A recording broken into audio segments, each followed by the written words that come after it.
All right, good evening, everyone. Welcome to the September 7th North College Hill City Council meeting. We will start our meeting as always with prayer.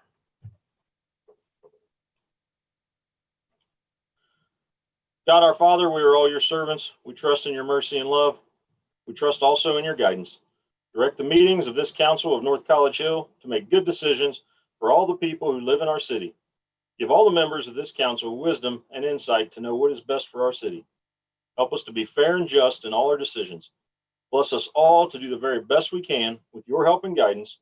We pray this in your name. Amen. Amen. All right, I will share my screen so that we may do the Pledge of Allegiance.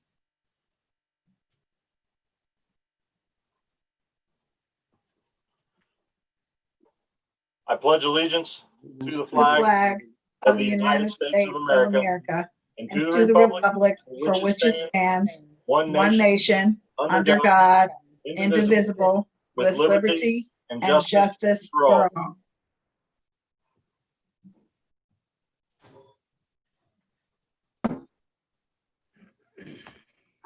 Good evening, everybody. It's been a while.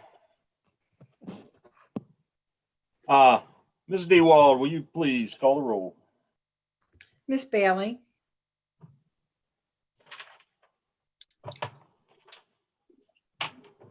Mr. Hedger. Here. Miss Underwood. Here. Mr. Miller Novak. Here. Miss Zorb. Here. Miss Hartman. Here. Mr. O'Shea. Here. I have Miss Bailey as absent. Is that correct, Mr. President? She is on here. I can see her name as well, so it looks like she's connected, Miss DeWald. I'm not sure if she's just having some kind of an issue or what.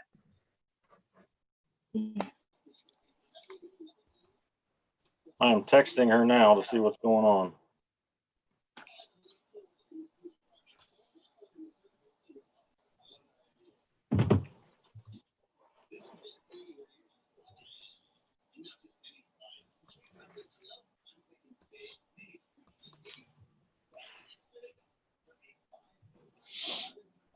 She says she's on.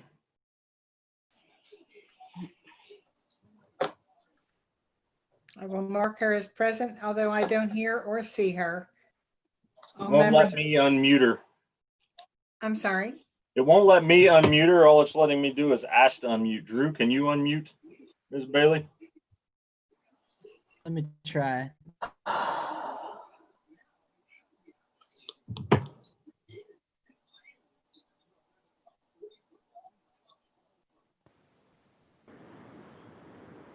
All right, Hello? Ms. Bailey, you are off mute. Are you there? Can you? Yes. Can you hear me? I can hear you now. Awesome. Present here. All right, so everyone is present, correct, Ms. DeWald? That's correct.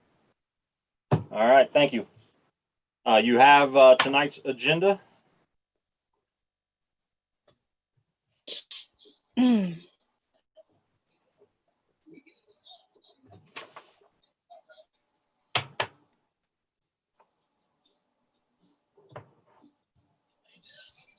Mr. President, I'll make a motion to accept the agenda as presented.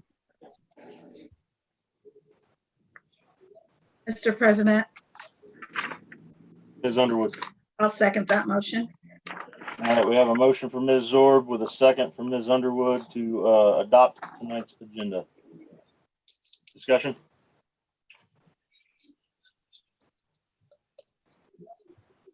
Ms. DeWald, please call the roll. Miss Bailey. Yes. Mr. Hedger. Yes. Miss Underwood. Yes. Mr. Miller Novak. Yes. Miss Zorb. Yes. Miss Hartman. Yes. And Mr. O'Shea. Yes. Motion to accept the agenda passes 7-0. Thank you. You also should have the meeting minutes from August the 3rd.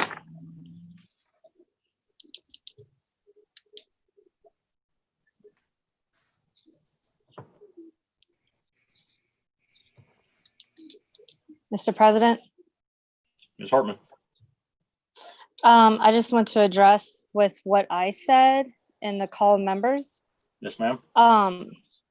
It just mentions that after the first communion, I was concerned about children or teenagers yelling Black Lives Matter.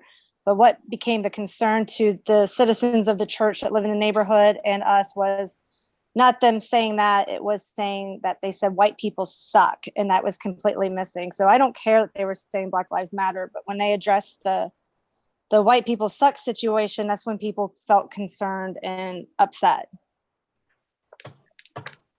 That is all. Thank you, Ms. Hartman.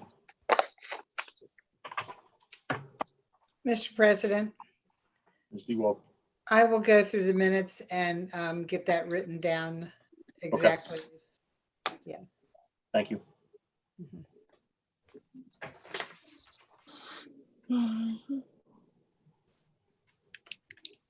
So is that her motion to amend the minutes? She did- Yes, sorry. You did make I a make a motion. motion to amend them.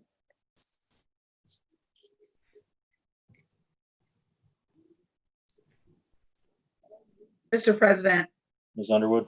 I'll second her motion. Motion for Ms. Hartman, second for Ms. Underwood to amend the minutes from 8/3/2020. Discussion. Please call the roll.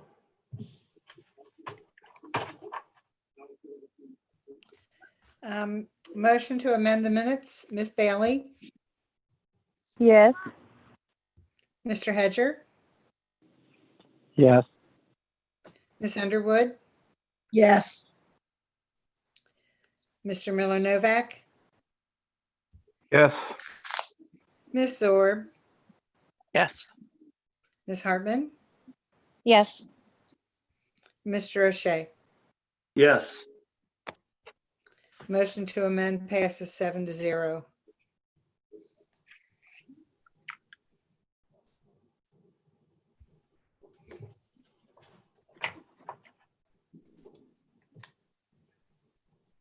Need a motion to accept the amended minutes. I motion to accept the minutes. As amended. Mr. President, I will second that. Motion for Ms. Hartman, second for Ms. Bailey to accept or adopt the amended minutes from 8/3/2020. Discussion. Please call the roll. One moment. Ms. Bailey, Yes. Mr. Hedger, Yes. Ms. Underwood, Yes. Mr. Miller Novak, Yes. Ms. Zorb, Yes. Ms. Hartman, Yes. and Mr. O'Shea. Yes. Motion to adopt the amended minutes passes 7-0. Thank you.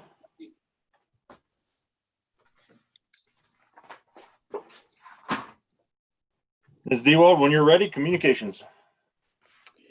All righty, so we were a little busy with communications this time.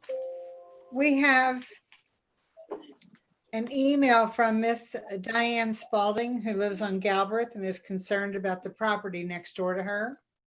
And there was a discussion between myself and her and our code enforcement officer. And the last, let's see. The last that was done was a 7-day notice was posted on the property in question. And when I asked when was the 7-day notice, he indicated that it was that day, September the 4th. So they have 7 days to comply from September the 4th. If they do not comply, then it goes to mayor's court. And this property that she's referring to is an absolute disaster. And I hate to be on the air saying that, but you can't even see the house for all the shrubberies and all the stuff. So, you know, it's not my job to determine whether it's valid or not, but she certainly has a complaint there. The second one is a letter. I've got a copy in everyone's mailboxes of all this stuff, by the way. So this is addressed to City Council. It does not have a stamp, so it was hand delivered.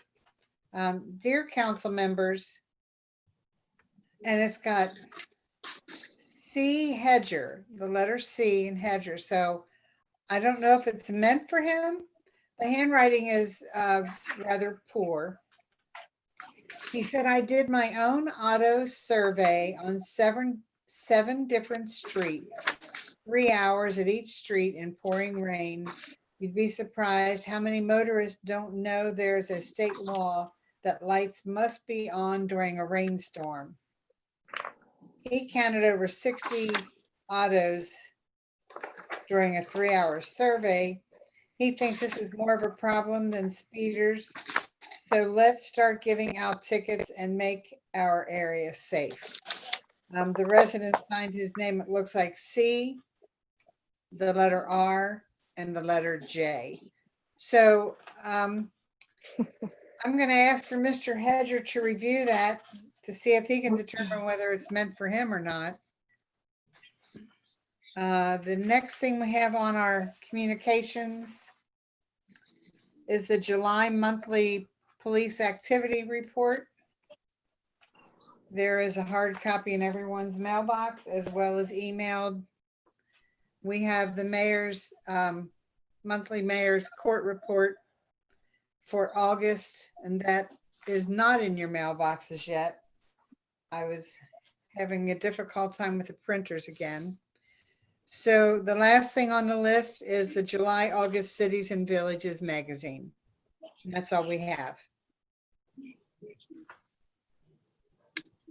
Any questions for our clerk of council?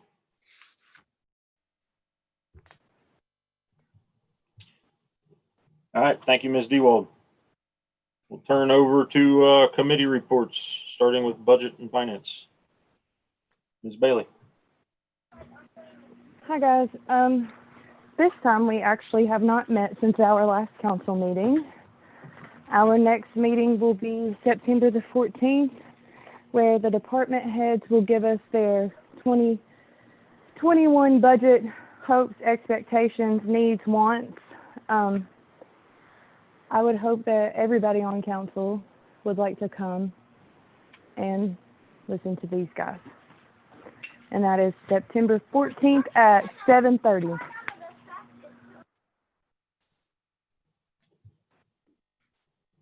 And that's all I have. I'm sorry. Thank you, Ms. Bailey. Any questions?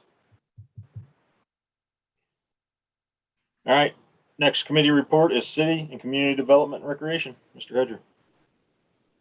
Thank you. Same as Ms. Bailey, we haven't met either.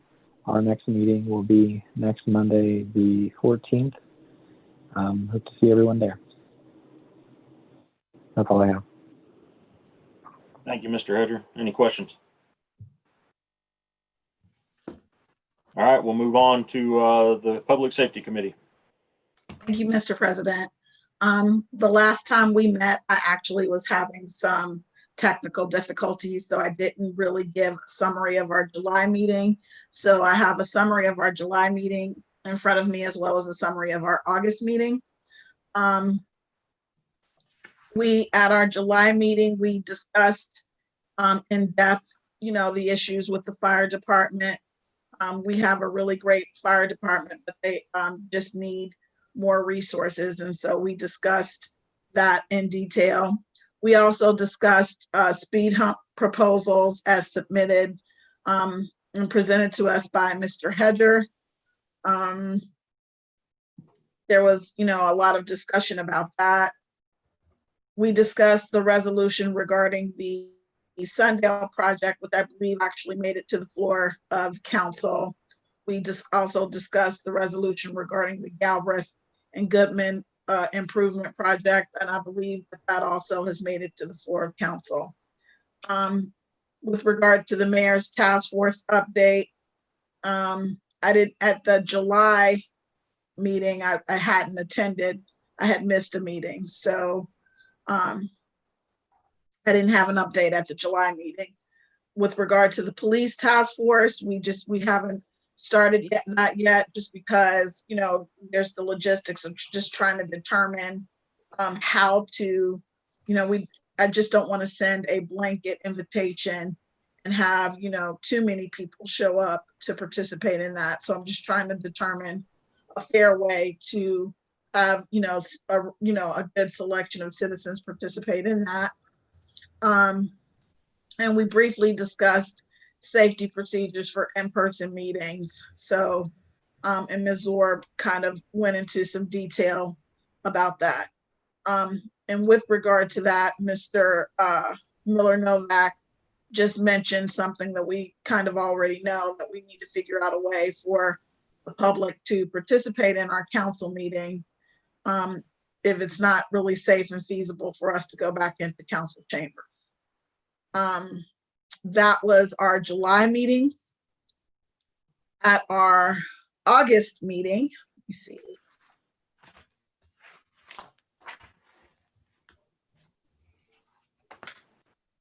I apologize. I have too many windows open.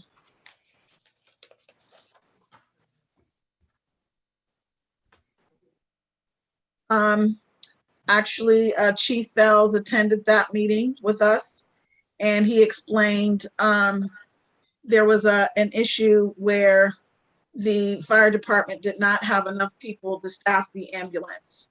It was actually when they were taking the child to the hospital who got hit by the car. They're required to have 3 staff members to staff the ambulance. They only had 2, so they actually had to get a police officer to drive the ambulance. So in this particular situation, we were able to get the child to the hospital, but it is, that is just, one of the things that I have continued to mention just about our fire department. We really need to make sure that we're doing right by our fire department. We also discussed the Mount Healthy Fire Levy, that it actually passed with a margin of 50 votes. And Chief Fells just, he's always applying for grants, and he recently got another grant to help the fire department. So, we were really happy about that. He described that for us. With regard to the police department, we did review the report that they gave us from July. Mr. O'Shea asked if we were going to see the reports on a regular basis, and then also why we weren't getting the reports for so many months, since this report looks like the reports that were provided previously. So I don't really have an answer to that. I think Mr. Mosby discussed that briefly. There was a significant discussion there. If you're interested in just the more specific discussion, I have, of course, extensive notes, and I would be happy to send you the minutes. We also discussed the speed hump proposal that had been submitted to our committee by Mr. Hedger. And there are just several things that I believe we need to address, and then we'll probably refer that to council, to the council floor. We did have a mayor's task update. And again, Mount Healthy, which is our next door neighbor, they're going to hire 7 full-time firefighters, and they'll be able to staff their fire station with 2 full-time people every day.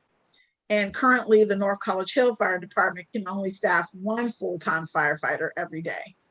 And Mr. Mosby kind of explained that we would need more mutual aid than we're providing. And of course, Chief Fells had, mentioned previously, he wasn't at this meeting, I think, I'm not sure. But he had mentioned previously that the mutual aid issue that causes problems. So that's something that we also want to take into consideration. We briefly discussed the police task force that I'm going to schedule a meeting with Mr. Mosby to kind of discuss how we can move forward with that. Also, we briefly discussed the safety procedures for in-person meetings and arranging for citizens to participate. Ms. Zorb met with ICRC and there is a service that ICRC provides that would allow us to do that. And Mr. Mosby mentioned that we would need increased bandwidth as well as a mounted screen. So I'm not really certain what the status is of that or whether it went any further than that brief discussion. There was no new business. And that is all I have. We will be meeting again in September.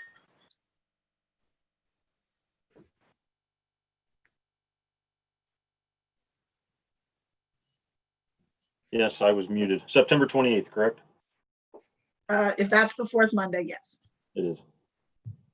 What time is your meeting? 7:30. Any questions for Ms. Underwood? Thank you for the report. Rules and Public Policy. Mr. O'Shea. Thank you, Mr. President. Rules and Public Policy met on August 24th. And as we have since the beginning of the year, we talked about the finalizing the charter hard copy, talked about revising some existing and outdated ordinances, specifically those pertaining to the building official and the campers, trailers, boats, and RV ordinance. We also talked about making some changes to the rules of council. And we pretty much agreed that instead of doing a wide sweeping rewrite of the rules, that it might make more sense to make small incremental changes. So just something, if any of the colleagues happen to be perusing and trying to understand the rules of council a little better, they notice something that just doesn't really make sense, and they could either bring it to the rules committee for discussion, or depending on the severity of the change, maybe just bring it directly to the council floor for a vote from the council members. We also talked about scanning the old minutes for easier access, because some of the files that are in it, some of them I don't think even exist electronically. I think we have the paper documents, but we don't have the electronic copy. We talked about the use of electronic documents, and I had shared some of my meeting documents from the Google Drive that we have access to, and all the members of the committee felt that everything was successful. It was a viable option to consider in the near future. It was also brought up that Mr. Dieters had apparently mentioned at some point that it may make sense that he was a part of the rules committee. And then we talked briefly, since that would obviously be the committee I chair, and we briefly talked about his proposal about taking on those additional responsibilities and duties and what that may entail. And there was some concerns about the additional cost. And there was also concern, obviously, that if his duties were to change, there would probably need to be a charter review commission put together again soon, because his duties and responsibilities are specifically listed in the charter. And if he was going to change, if those changes were going to take place, then we would have to see how that would affect the charter itself. We also talked briefly about abolishing the so-called summer session. I know a lot of folks like to take some time off maybe, but it seems like that whole one meeting a month seems to catch everyone. It's like we have to ramp back up and really get back on track. So we talked a little bit about that, maybe something that needs to be brought up further in another rules committee and or on the council floor. That's pretty much all we talked about. Our next meeting is scheduled for September 22nd. I have nothing further at this time. September 22nd, are you sure? Nope. It'd be the 28th. The 28th. 1, 2, 3. Yes, sir, that is correct. I was looking at Tuesday, since today's Tuesday. Our next meeting is scheduled on Monday, September 28th, as a regular meeting, which is the fourth Monday of every month. Any questions for Mr. O'Shea? All right, thank you, sir. Any ad hoc reports? Oh, Ms. Yes, Bailey. Mr. President. Yes. So, the CIC met on, August 20th. We had a very good and productive meeting. There are a lot of things that the CIC is working on currently. And Miss Mary Jo Zorb was there, and Miss Underwood. And maybe they can remind me, but there was something that I was supposed to remind council of that I completely cannot remember.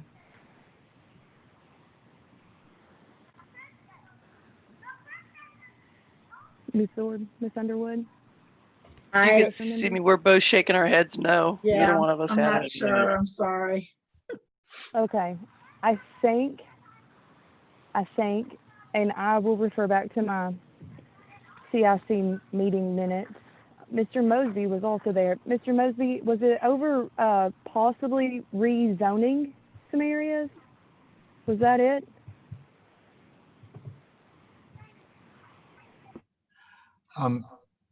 Yeah, Ms. Bailey, it may have been. I mean, there were several things that were talked about.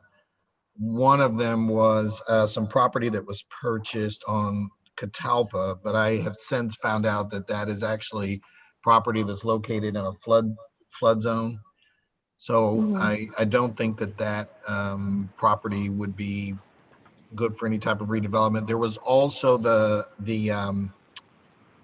property that's on Loboido that was obviously just turned over to oh, please forgive me. Miss Shaw. Thank you very much. Glenda Shaw. Thank you. And there may have been something with that as well. I know that there was a minor question that she had about parking some vehicles over there, but we have affected that transfer, of course, now. So I think that issue should not be, that shouldn't be anything for us now. So those are the only two things that I could think of immediately. There was, we gave an update on the what's happening in what I would call the Southeast Quadrant and what our idea is there. There was also perhaps, and maybe this would be a good time to give the update on what you had asked about, I believe, earlier, and that is the property that's here, which is the school. That property, of course, had been divided up by our engineering firm, but there was a step that had been missed, and that was that it had to be consolidated. So that process has also been started. I do want to mention, though, that if there is going to be any possible development here, I think that the best thing to do is to keep it consolidated as opposed to dividing it up, because that would be most ideal for developers. So those are only a few of the things I think that we had talked about. Yeah, that and the Dallas Avenue house, possibly, that may have been it. Sending that over, seeing if council wanted to deed that over to the CIC to see if we could sell that house. But other than that, I don't have a calendar in front of me. Our next tentative meeting is the third Thursday of this month at 6:30 p.m.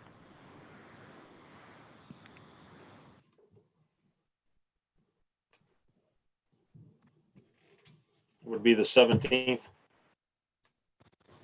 Yes, sir. Thank you, Ms. Bailey. Any questions? Any other ad hoc reports? Mr. President, Mr. O'Shea. as representative for the North Coachella Chamber of Commerce, we have had minimal activity since last council meeting. The executive board has scheduled a meeting for September 14th, and there is a general membership meeting scheduled for September the 17th. At one point, we talked about the option of having, of course, an online Zoom type meeting in addition to allowing up to maybe 8 people in person at Perkins. But again, as the pandemic has caused things to change regularly, that has not been verified at this point. We'll figure that all out hopefully on September 14th, and we'll update the online calendar, and any actual members or contacts from the membership should be receiving a notice via email and or a postcard in the mail once we've nailed down what the plan is. Other than that, I have nothing else to report. Any questions for Mr. O'Shea regarding the chamber? Mr. President, Ms. DeWald. I have a question for Ms. Bailey. One of the last things she mentioned was that Dallas property for council to deed over to CIC. And she mentioned a meeting time of 6:30, and you mentioned a date. What was that date? 9/17. And that is for the CIC meeting. Yes, ma'am. Thank you. All right. Thank you for your report, Mr. O'Shea. Any other ad hoc reports? Mr. President. Mary Jo Zorb is in first. So I first have a question for Mr. O'Shea. If he could please provide us with the website for the NCH Chamber. Did that change when their name changed? We actually own both nchbusiness.com and nchchamber.com, but we have had some troubles getting the NCH Chamber URL to work. So for now, the address is still nchbusiness.com. Thank you, sir. You're welcome. I have an ad hoc report also. I'm not sure what Miss Underwood, if Miss Underwood was talking about something that's already been talked about, she should go first. Does that make sense? You're on mute, Ms. Underwood. Sorry, no, I don't. You can go ahead, Ms. Zorb. All right, so I would like to talk about the meeting for ICRC. Mr. Graver and myself met with ICRC in council chambers to, well, as you recall, it might have been the last, I don't know, time flies. I asked council if anyone had a burning desire to go back into council chambers. The only person that reached out to me was Mr. Graver. So Mr. Graver and I met with ICRC to find out different options, what was a viable option for us to present, I guess, more of that open door to the public. And so ICRC presented an option of what they call as a more or less a webinar versus, so the meeting that we're in now, we are the only ones that can verbally address each other. If we had a webinar, people could sit like in a waiting room, and Mr. Graver, if I mess this up, or Drew, if I mess this up, please say something. But the way I understood it is the public could sit like in another virtual room and interact with us verbally if we allow it. Probably not video because we can't control what they would put on the screen. There is no video available with that. Right. Thank you. So it seems like more of an interactive kind of avenue for us to go down. It doesn't really change anything from our perspective as a council member, except you would get a specific login ID that would be just for you. Like right now, I send out a generic one that is for all of council. You would get a specific one for you. So actually, from your perspective, it wouldn't really change. You just click on the link and it would log you in just the same as it does now. But you would have a unique identifier. And then Mr. Graver would kind of run the show still. And he said he was okay with that. I'm not trying to speak for you. And I'm looking at you at the screen. Can you tell I'm looking at you? I felt it. Okay. So he said he would be okay with that part of it. we did check, we tested some potential bandwidth issues, and we didn't seem to, I mean, we had what, 5 devices logged in, and there was no lag, there was no issues at all. Granted, it is after hours, so no employees would potentially be on the network. But the other thing we would have to look into, as far as I can tell, the only expense that we would potentially incur to go this new route would be to buy some type of TV or monitor that would be installed in the caucus room, and then a cable would be run up the wall, across the ceiling, and then down to the ICRC equipment. I briefly looked at Best Buy just to get a rough estimate of costs, and they have 70-inch TVs for, I don't know, like $500, $600. You can get stuff pretty cheap as long as you don't have to have the QLED and all that other stuff is. All we really need, from what I understood, was HDMI input. thank you, ma'am. I went blank. So we have to have an HDMI input, and then we'd have to purchase the cable. I did not get the impression from the ICRC gentlemen, the 2 guys that were there. They said they would help us run the cable. I did not get the impression that they would charge us labor. But if we did want to go this route, according to Ms. Hall, we could use CARES fund money to purchase that TV and the cable. But it would take a motion from council to make that happen. So I don't know if we want to discuss this in a meeting, if we want to discuss it now, how we want to do that, but there it is. May I tag along on something you said there, Ms. Zorb? Absolutely, please do. So as she had mentioned, I was the only one that reached back out to her about going back into council chambers. So if there is no interest from anyone else in going in council chambers, I don't see a point in incurring that cost. I can continue to conduct meetings from my basement command center. But as we did go through with the webinar style, I thought that was a good option for us to look at. Obviously, I would want the support of council, and so would Ms. Zorb, to go that route. So as she said, right now, when I'm looking at my screen, I have a participants list. As the host and co-host in a webinar style, I actually have 2 participants lists. The at-large citizens who would want to be involved. There would be a generic link on the website. We could post it on Facebook, everything else. They could log into there. They then have to register. So name, address, all of those things. Like she said, it puts them in a waiting room. They can't do anything but listen to the meeting. For them to be able to speak, it's completely controlled by the host and co-host. So they can't interrupt. They can't do anything. And as she said, there's no video, so they can't Zoom bomb either. So, Mr. President, Ms. Bailey.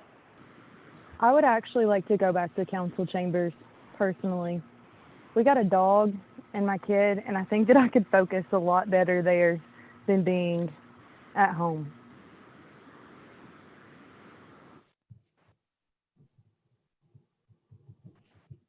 Mr. President. Mr. Mosby. Yes, I just wanted to clarify a couple of things that Ms. Zorb had stated. The CARES fund, or the CARES Act, excuse me, that Ms. Hall was referring to, when she talked to the state auditor, the situation is that this is kind of what they would consider a borderline expense. And the reason why is because it's one that would be used beyond COVID-19. And so that was the purpose for the motion. In other words, council giving a directive to use that. Also, while it certainly, if you all do direct those funds to be used for that purpose, that would happen. However, the funds that we have right now, most of these have already been committed to helping the fire department with the additional funds that they, or excuse me, the additional expenses that they have incurred as a result of COVID-19. So I did want to make sure that everybody was just clear on that. It's not as if to say that there's money that's budgeted for that. If council does give the directive, then of course, you know, we would need to do what council instructs us to do. Mr. President, Ms. Zorb. so Mr. Mosby, are you stating that there is no additional funds that could be applied for from the CARES Fund? No, I'm not. I'm saying that we had received funding, but much of that funding at this particular point was being committed to the additional expenses that our fire department had incurred. That's what I was saying. I understand that. So could we apply for additional funds to cover this monitor if council so desired? There is a way to do that. Yes, it's not under the CARES Act. It would be actually a reimbursement under FEMA. Of course, there's no guarantee that that would happen, but yes, the money could be expended and then it could potentially or conceivably be reimbursed if FEMA determined that it was a legitimate expense. Thank you.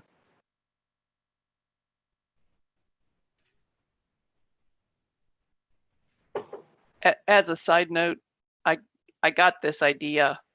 I did not get the idea. Don't let me misrepresent. This was not my idea. It was presented to me from ICRC that they know of other cities that are currently using CARES Act funds for this particular service to buy this equipment. So it'd be my opinion that it is highly likely that FEMA would approve that expenditure.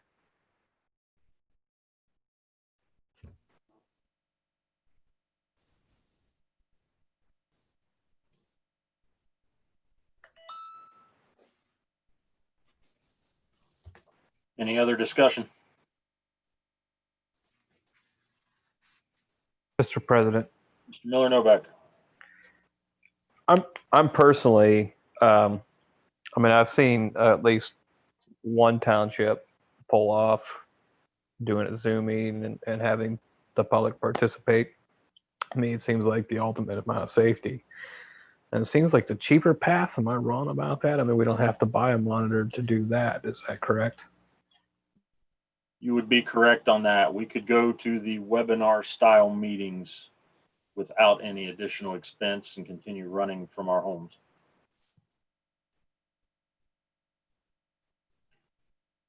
I believe Ms. Zorb and I discussed after that meeting that we would just need the blessing of the council to change the style of meeting. Mr. President, No, no, well, not to sound cheap, but if it's free, it's for me. And it seems like, you know, why don't we consider motioning to vote to do that, to put in path some means of the public to participate, and then, you know, we can discuss this blended option later on, but at least in the meantime, you know, we're letting the public get involved sooner rather than later. Is that a motion, sir? I mean, no, it wasn't. It was a suggestion for a motion, but I'm happy. I'm happy to make that motion. I mean, I really want the public to be involved, and it sounds like you two have really done the homework. That it sounds like we could safely get the public involved now. So yeah, I'm happy. I would move that we give. I guess the motion would be to give Mr. Graver and I guess Ms. Zorb the authority to work with ICRC to establish a webinar system to allow for public participation during council Zoom meetings. Does that sound good? Mr. President, I think that works for me, Ms. Bailey. I'll second that. Mr. President, discussion. Ms. Zorb. So prior to this vote, no one else spoke up, but not speaking up doesn't always mean compliance. Is there anyone else who has any desire to go back in? Please say yes or no. No, Thumbs up or thumbs down. How about that? no, I have no desire. No. Nor Hartman? I, Erica. Ms. Hartman, you would like to go in? Confusing me, Mr. O'Shea. Mr. President, I'd be willing to do either. I'm okay. I have no preference. Mr. Hedger? I'm fine with either. I didn't hear his answer. Fine with either. Fine with either. So help me with the count on this. How did we end up? I have two maybes. I think we've got a few that are willing to go the road of the majority. Okay, so I don't think myself, we had a majority going that way. okay, myself, Miss Underwood, and Miss Zorb would rather stay home. Miss Hartman, you She was said, I'm in the middle. okay, so we have three in the middle. Mr. Miller Novak, I prefer distance. so you're with myself, Miss Zorb, and Miss Underwood. Mr. President, Mr. O'Shea? I guess I'm a little confused at what Ms. You Dewald are. question. Of course, right? Wait a minute. Obviously, I'm not sure of the question. So we have a motion to move toward a webinar style meeting.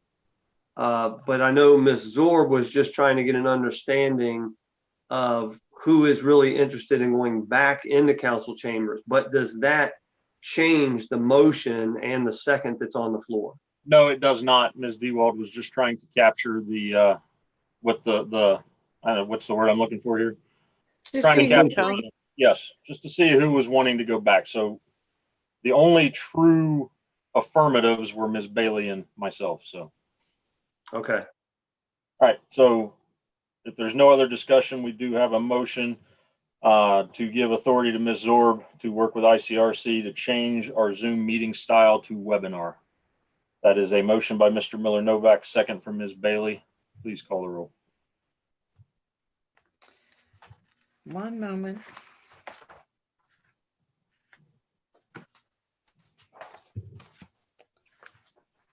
All righty. Miss Bailey, Yes.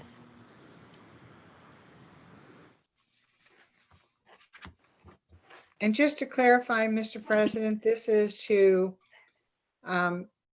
keep the meetings the way they are, but just adding a webinar style for the public. Yes, so that will allow for public participation. Yes, ma'am. Thank you. Okay, so Miss Bailey is a yes. We have Mr. Hedger, Yes. Miss Underwood, Yes. Mr. Miller Novak, Yes. Miss Zorb, Yes. Miss Hartman, Yes. and Mr. O'Shea. Yes. Motion passes 7-0. Thank you. Ms. Zorb, did you have anything else to report from ICRC? No, I do not. Thank you. Any other ad hoc reports? Mr. President, Ms. Underwood? I was just going to report that I don't believe that the senior center board has met at all. I haven't received any notifications or anything about that. So, Ms. DeWald, have you received anything? So, Miss Underwood, we hold meetings there once a month. And being on the board, they have not been opened all summer. They are hoping to open soon, and that's as close of a date as I can get. They have to do, Council on Aging actually is going to help them prepare the building to have the people come back. We just don't have a date on that yet. Okay, so Mr. President, that's That is your report. Thank you. Any other ad hoc reports?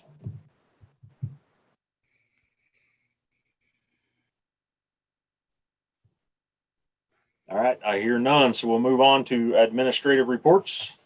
We'll start with Madam Mayor, Ms. Nichols.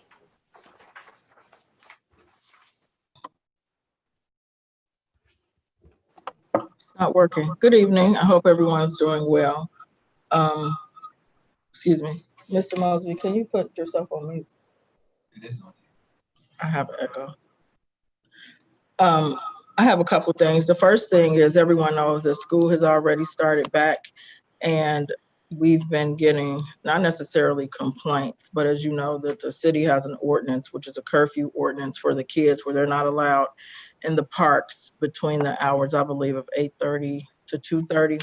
So I talked to Chief Schran, and he is going to go back and we're going to enforce it, but the kids will be allowed, like for our virtual kids, because what we're finding is that kids are, when they're supposed to be at home on the computer, they're out in the community and they're in the park. And as we know, we have an agreement with the elementary where the elementary uses the park during school hours, and they find that kids are congregating there. So we're going to start the enforcement of, you can't be inside the city parks during that curfew hour of 8:30 to 2:30.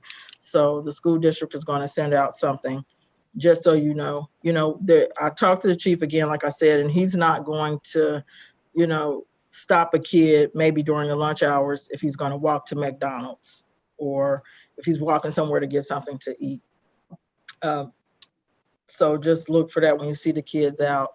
And maybe, we don't want to make it anything aggressive, but they're supposed to be in school doing schoolwork online. And we have to do our part to make sure that they're not in the parks during those hours. The other thing that we're doing is we've been working on the newsletter. Not sure how the funding for that'll go. We've got a lot of citizens saying that they would like to see a newsletter. So just trying to find things besides COVID. I mean, there's many things that's going on in the city, but we're looking to try to get that out if possible, October, November. I've talked to a couple of people about different ways of possibly getting it out. So we'll just have to play it by ear and see how that goes. With us being on such a tight budget, not sure what it will look like, but that's our goal, is to try to get something out between October and November. The last thing is, I got the proclamation. I have a proclamation that I would like to read for Arbor Day so that we can go ahead and get our applications sent in. So with that being said, I have to celebrate Arbor Day. Whereas in 1872, J. Sterling Morton proposed to the Nebraska Board of Agriculture that a special day be set aside for the planting of trees. And this holiday, whereas this holiday called Arbor Day was first observed with the planting of more than 1 million trees in Nebraska. And whereas Arbor Day is now observed throughout the nation and the world. And whereas trees can reduce the erosion of our precious topsoil by wind and water, cut heating and cooling costs, moderate the temperature, clean the air, produce life-giving oxygen, and provide habitat for wildlife. And whereas trees are a renewable resource, giving us paper, wood for our homes, fuel for our fires, and countless other wood products. And whereas trees in our city increase property values, enhance the economic vitality of business areas, and beautify our community. And whereas trees, wherever they are planted, are a source of joy and spiritual renewal. Now, therefore, I, Tracy Nichols, Mayor of the City of North College Hill, do hereby proclaim Friday, April 30th, 2021 as Arbor Day in the City of North College Hill. And I urge all citizens to celebrate Arbor Day and to support efforts to protect our trees and woodlands. And further, I urge all citizens to plant trees to gladden the heart and promote the well-being of this and future generations. dated this 8th day of September, 2020. Madam President, Mr. President, I'm sorry, Mr. President. I understand why you were confused on that one because, well, You know, I hear her voice, I think she's still president. go ahead, Ms. DeWolf. Madam Mayor, would you be sure that I get a hard copy of that in my city mailbox, please? yes, ma'am. Thank you. That's all. I don't have anything else. Any questions for the mayor?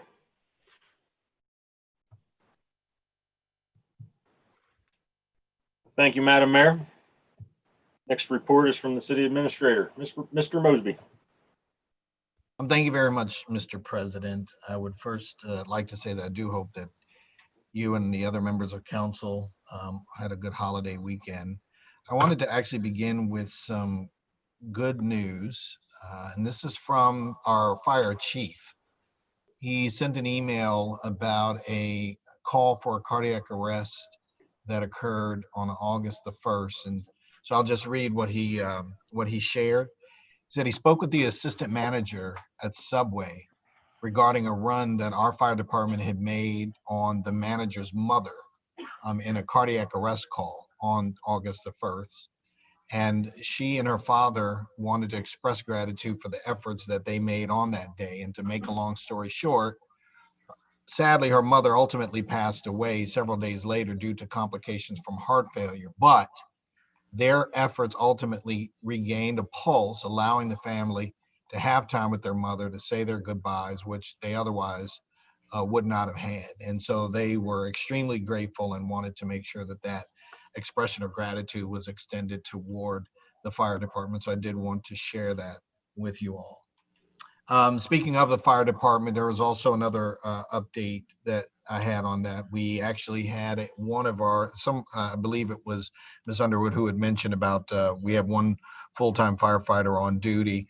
We actually had one full-time firefighter resign. However, we just received acceptance from another part-time firefighter who was eligible for it. And so he did accept the offer. And so he is moving into that full-time position.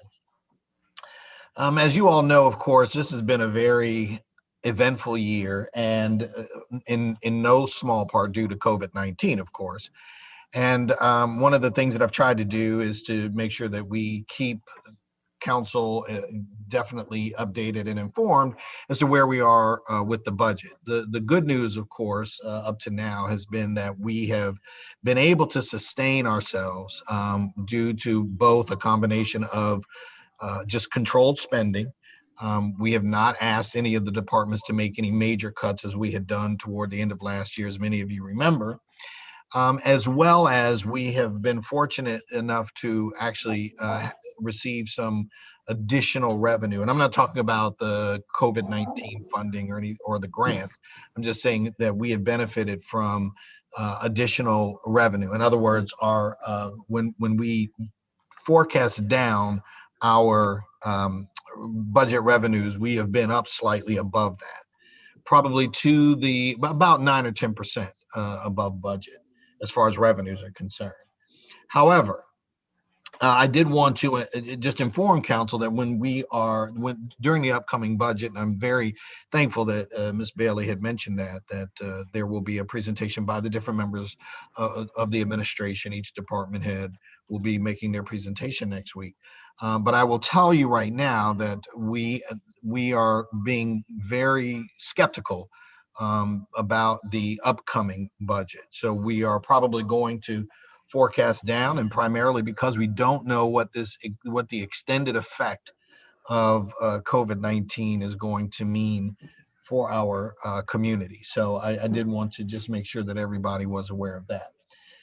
Also, we of course, as you all know, we already had the bid for the Galbraith Goodman Road project. We had the pre-construction meeting. I do want to also acknowledge, because I heard someone mention it earlier, that we did get the provision that council had directed to have some traffic calming measures put in But I do want to make everyone aware, number one, that those would be speed bumps that would be placed on Galbraith Road between Bobolink and Hamilton Avenue. So that's number one. And number two, it's going to add about roughly $23,000 to the cost of the project.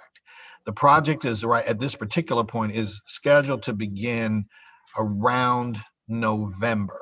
So sometime in November is what they're scheduling right now. So basically what that will mean is that they will be going through and milling and, grinding on the streets, also replacing the waterworks pipes that are there.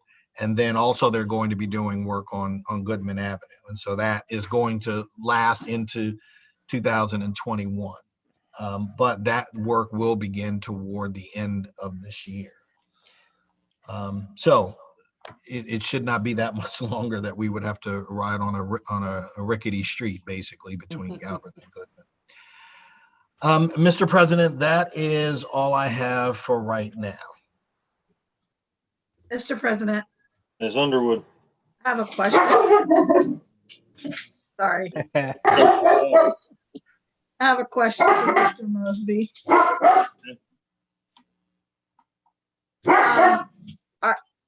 It's regarding the traffic calming measures on Galbraith Road. Are the only, was the only option for, was speed humps the only option for traffic calming measures? It was, given the short time that we had, and since council had asked to have something included, that was the measure that the engineers had recommended to put in there to make sure that we had in when the contractors bid. So is it the only one? No, but we really didn't go through a study because we just didn't have time for that. And so that's why the speed bumps were recommended.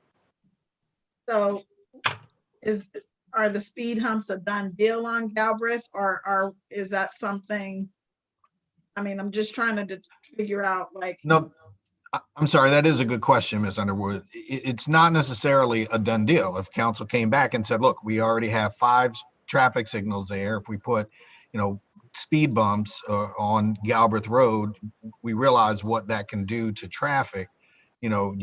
Council can certainly vote to not have those included. If it were going to happen, it would happen obviously toward the end of the project, which that would be sometime in 2021. It obviously would not be one of the first things that would be done.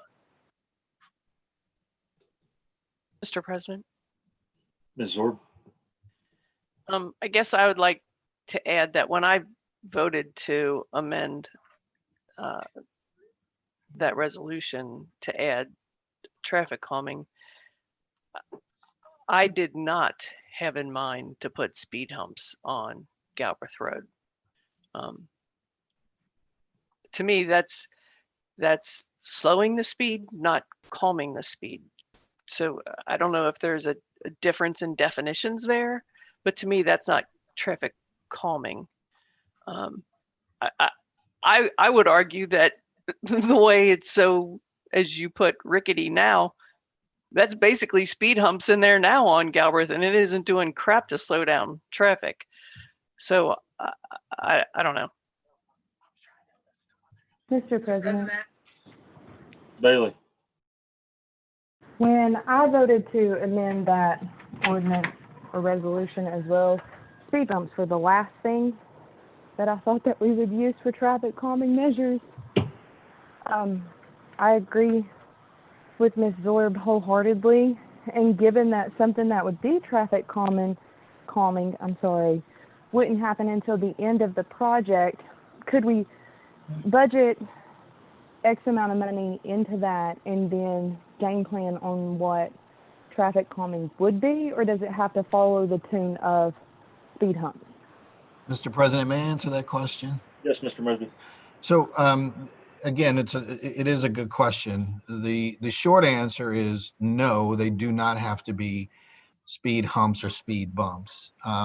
What I would like to say though, and I would like to suggest to council, is that if we would like to find the best solution, I would recommend that we have a company come in and that they do a traffic analysis of Galbraith Road, similar to what was done on Hamilton Avenue, before making any kind of decision about what should be a recommended traffic calming measure. One of the reasons I say that, quite frankly, is because I mentioned earlier that we do have 5 signals.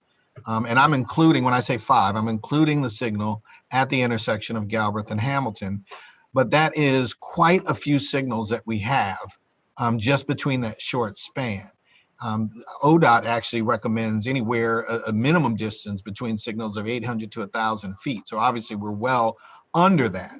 And having said that, I do think that it would be best if we want to look at the overall corridor, and I would be talking about basically from Bobolink all the way to Pinot, because quite frankly, I mean, of course, you know, Galbraith runs all the way through the city, that we would have a traffic company come in and do traffic analysis. The companies that we have hired for this particular project are construction companies. They're not engineering companies. So they would just do, in essence, what they would be instructed to do by either you, council, or the traffic engineers. Mr. President. So in short, sorry, Mr. President. Go ahead, Ms. Bailey. Hold on, Mr. Miller. Go back.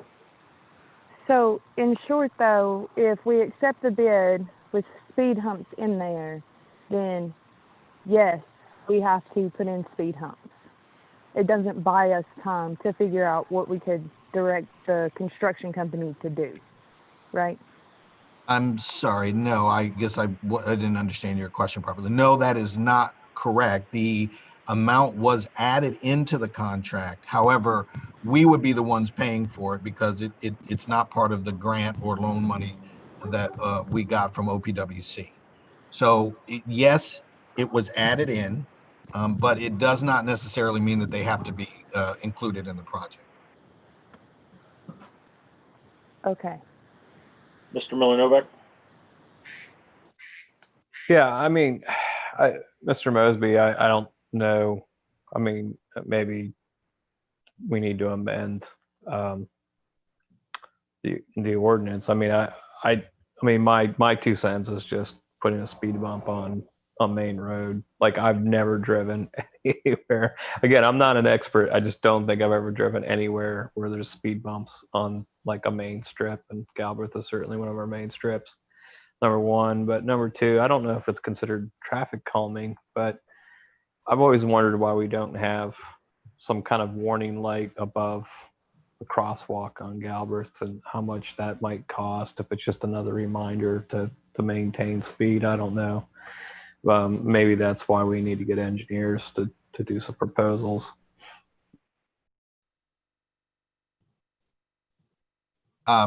Yes, Mr. Novak.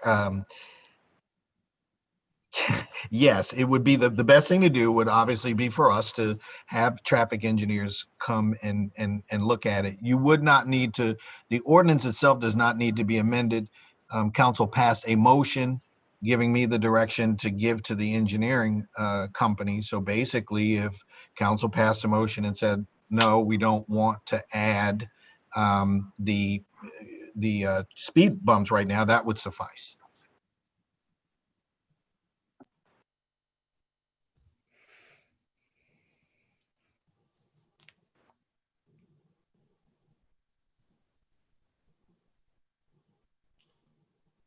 Any other discussion? Yes, Mr. President. Ms. Bailey. Mr. Mosby, can you get over to the Finance Committee the proposed budgets before our September 14th meeting, just so that way if they have questions, they can develop them beforehand?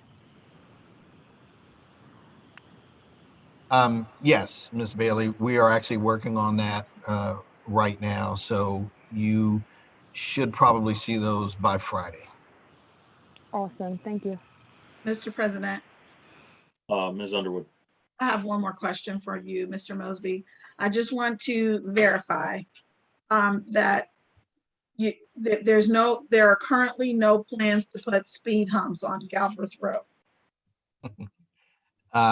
No, ma'am, that is not correct. Right now, according to the motion, yes, the speed bumps or speed humps, excuse me, will actually be part of the project. I just want to make clear, though, that the money is not part of the money that was granted or loaned to us from OPWC. So it would have to be our own funds that would add it because it's an added expenditure. But right now, all things, if nothing changes, speed bumps will be added to Galbraith Road. Mr. So, President, I mean, I guess as a follow-up to my question, I apologize, Ms. Bailey. When we ask for traffic calming, and I guess this goes back to what Ms. Zorb just asked, is the only traffic calming measure that is available speed humps? Well, again, I can't speak to it without having some kind of analysis done. Given the fact that the bid was about to go out and there was a very short time frame between what council gave me the direction to do, that was what we did in order to comply. I believe that the motion that we made was to request traffic calming measures. And my understanding from the law director at the time was, as long as we had made the motion for that, that traffic calming measures would have to be a part of any proposal or submission. But it just sounds like the speed humps were just included, and that's not really, it doesn't really give us different options for traffic calming measures. And I'm somewhat concerned about the notion that we would be putting speed humps on Galbraith Road. Well, again, I certainly would agree with you, Ms. Underwood. And once again, I'll repeat that the construction companies themselves they don't do the kind of analysis that would be required to make a recommendation on what is going to be kind of the best option, which I think is what you're alluding to.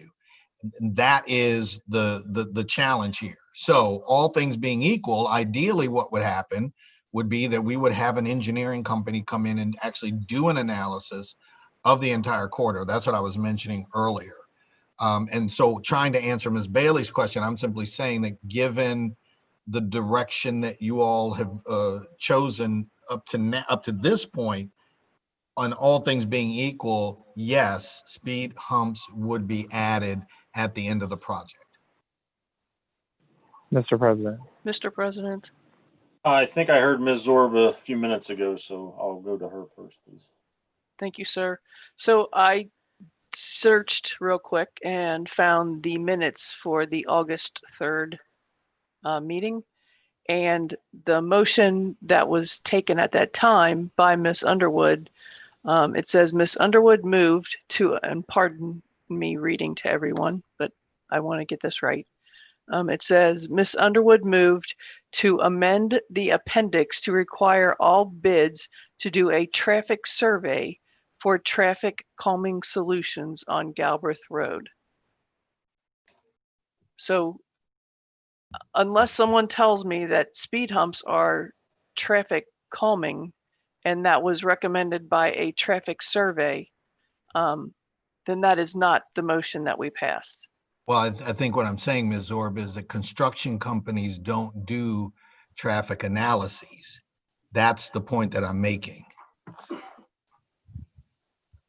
We would need to get we would need to get a separate company to come in. Mr. President. No, Novak.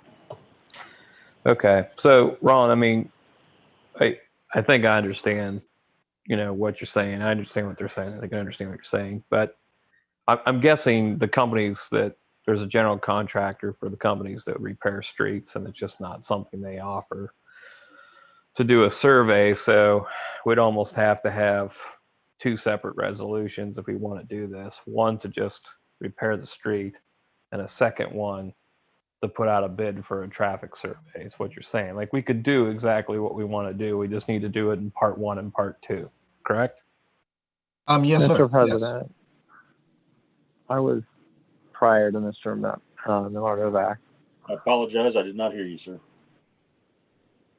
My question was, should we be doing road construction, repairing the road and then doing a traffic survey. I mean, I think it would make more sense if the traffic survey happened prior to road construction, because if the traffic survey recommends to change something majorly, that would, if we just paid all this money to fix the road, why would we then tear up parts of it to implement traffic calming?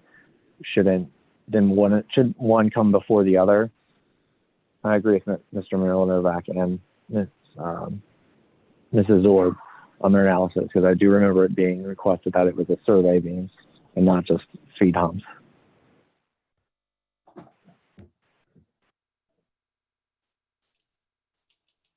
Mr. President, Ms. Bailey? Mr. Mosby, does JMA, I think they're our engineering company, don't they provide stuff, like, don't they write the proposals or the bids? I feel like that they have something to do with it, that they could have done the survey and gave further explanation. Ms. Bailey, I guess technically you would be correct. There would not have been enough time to actually add, I believe, any kind of an additional spec in there, given the time frame that we had. Having said that, again, I do agree. I agree with Mr. Milanovac's recommendation, which is we can go out and we can open up a bid for traffic engineering firms who do traffic analyses. Mr. Hedger had a concern about whether or not that should be done first. I don't really see that really wouldn't necessarily be an issue because of the numerous factors that go into the traffic analyses. Obviously, they look at everything, from the traffic counts, they look at traffic speed, all of those kind of things. So they're not going to, I don't think that the road improvements is necessarily going to have any kind of a negative impact, and it's not necessarily one has to come before the other. I can't give you a specific time frame. What I'll tell you is that probably if they're doing a thorough traffic analysis, that's probably going to take 3 to 6 months to get that done anyway.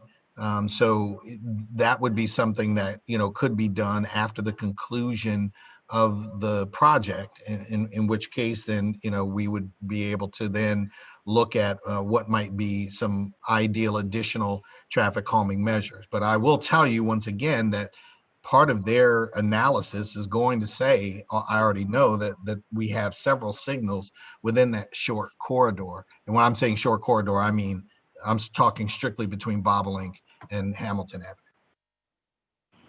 So, Mr. President. Ms. Bailey? Mr. Mosby, with all due respect, I think that you're looking at it more of like an infrastructure kind of traffic calming. I know that like a lot of ways landscape can provide traffic calming. Cobblestone streets. I'm not saying we make Galbraith a cobblestone street. Medians in the middle, artwork. There's all kinds of different measures to calm traffic. I don't think that it has to be as far as infrastructure and streetlights and all of that goes. I'm well aware of all of the stop signs, the red lights, I should say, including the one on Betts, that is always out of time. I know it's on this side, but not that side. But I think that there are other means around this other than infrastructure when it comes to the actual road, the pavement, and the street signals. Like, we want Mr. President, sorry. North College Hill.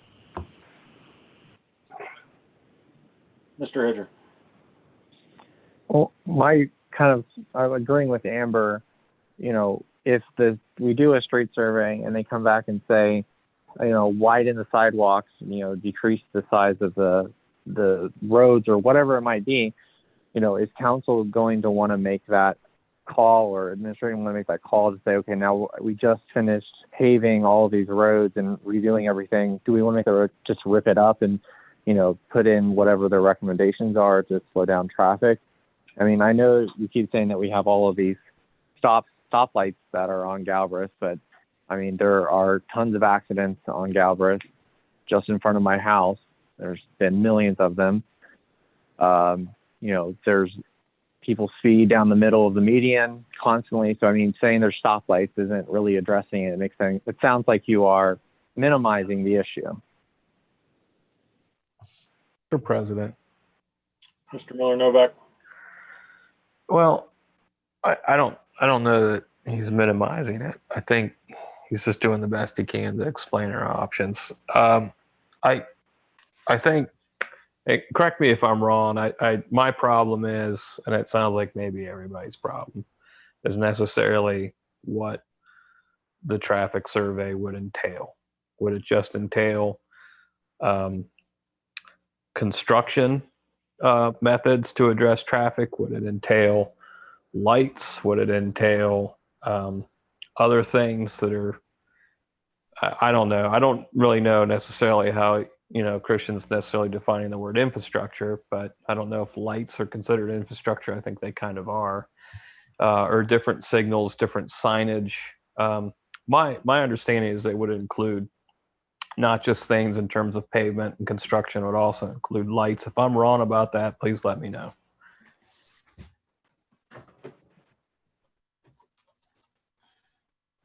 Mr. President. I think Mr. Mosby was first. Yeah, so I guess immediately to respond to Mr. Miller Novak's question, he would be correct. The only thing that I was actually trying to do, and I apologize if for some reason my explanation seemed to want to minimize. I don't think it should be minimized. I think what I was trying to do is to say that when you do a traffic analysis, the traffic analysis is very involved. They look at the traffic count. They look at the average speed of the cars. They take into consideration the number of accidents that have occurred there. They take all kinds of things, all of the turns, for example, that occur on that thoroughfare. They take those things into consideration. So I don't believe, and again, that I'm trying to minimize anything. I think what I was trying to do is to say that we have $1 million project that is improving the road that needs to be done. Then after that, yes, certainly a traffic analysis could be done that would be able to provide what I believe would be some thorough recommendations, which, council can look at, and if they want to, if they choose to follow those recommendations, they can do so. And they may involve some very significant improvements that could cost thousands of dollars. I don't know. I don't want to, try to put any kind of a number on it. I'm just saying that yes, it can be done. It should be done, but it should also be done in order. We've got the improvements that's already done. The contract has already been let. We already know when we're going to begin, and so once we get to the end of that, then we could have at the end of that, then we can have an analysis that would be done on the street.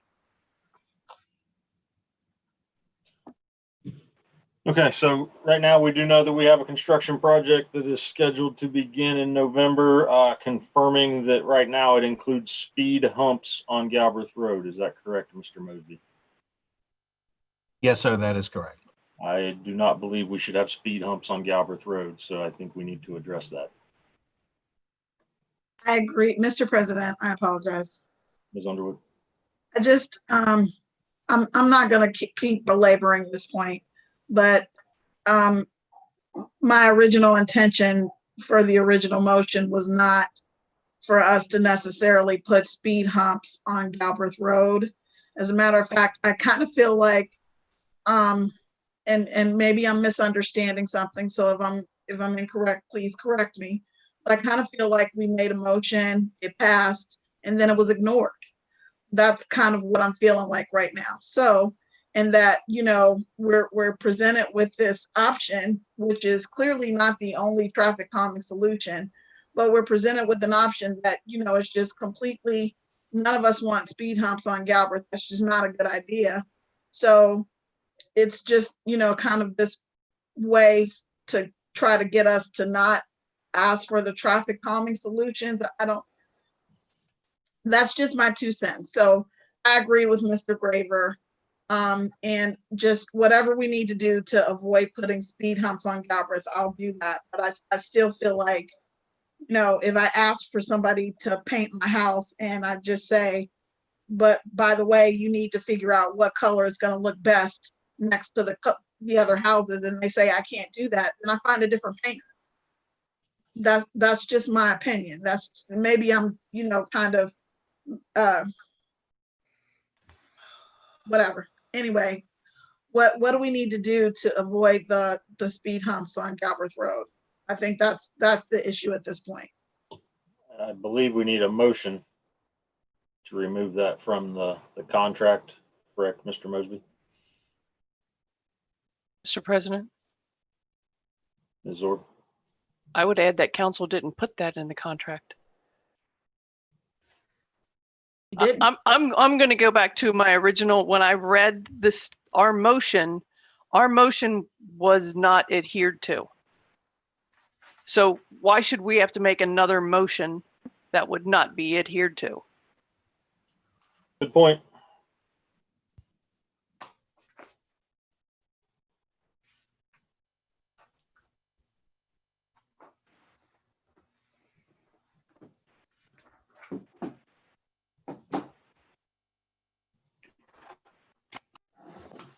Oh, shoot. Mr. President, Ms. Nichols? Mr. Mosby can call JMA back and they can adjust so it can adhere to the actual motion that council submitted. I'm not sure if it was a misunderstanding on his part or when he spoke to them, how it was written in.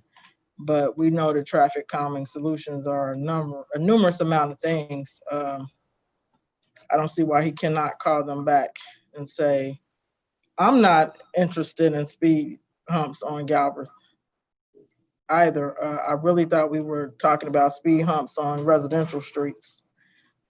That's where I got the majority of the complaints that I received. So I'm sure it wouldn't be an issue.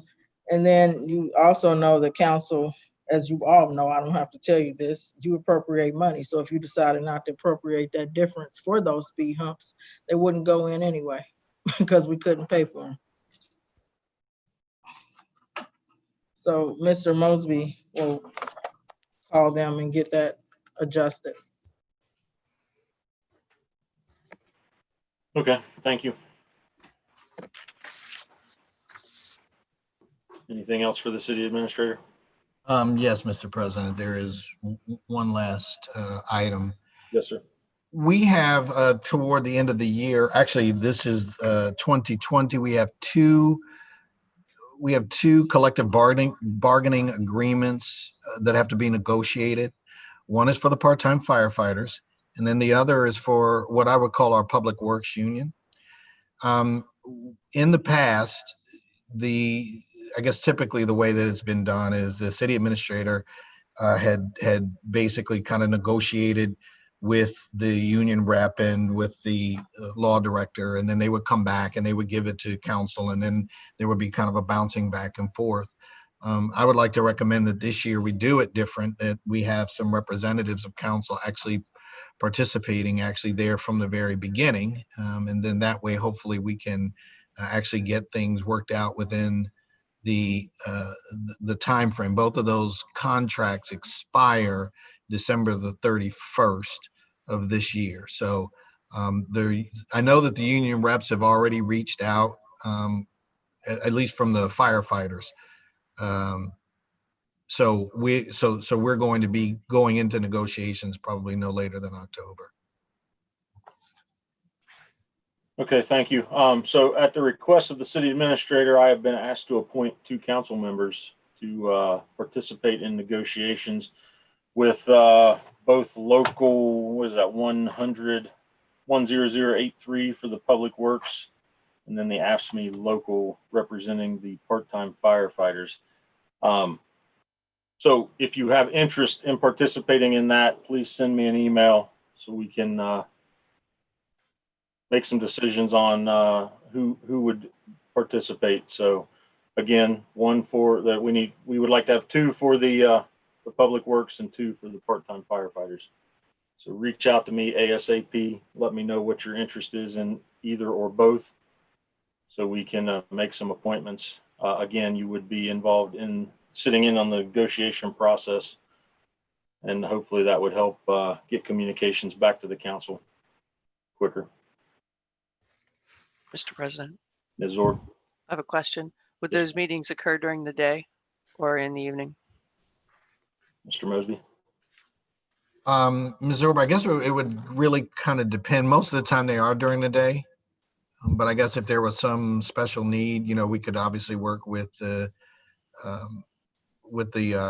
representative from the union and schedule it around a council member's schedule. Thank you. All right, thank you, Mr. Mosby. We'll move on. The law director is not present tonight, so we will not get a report from him. Mr. President, Ms. Underwood?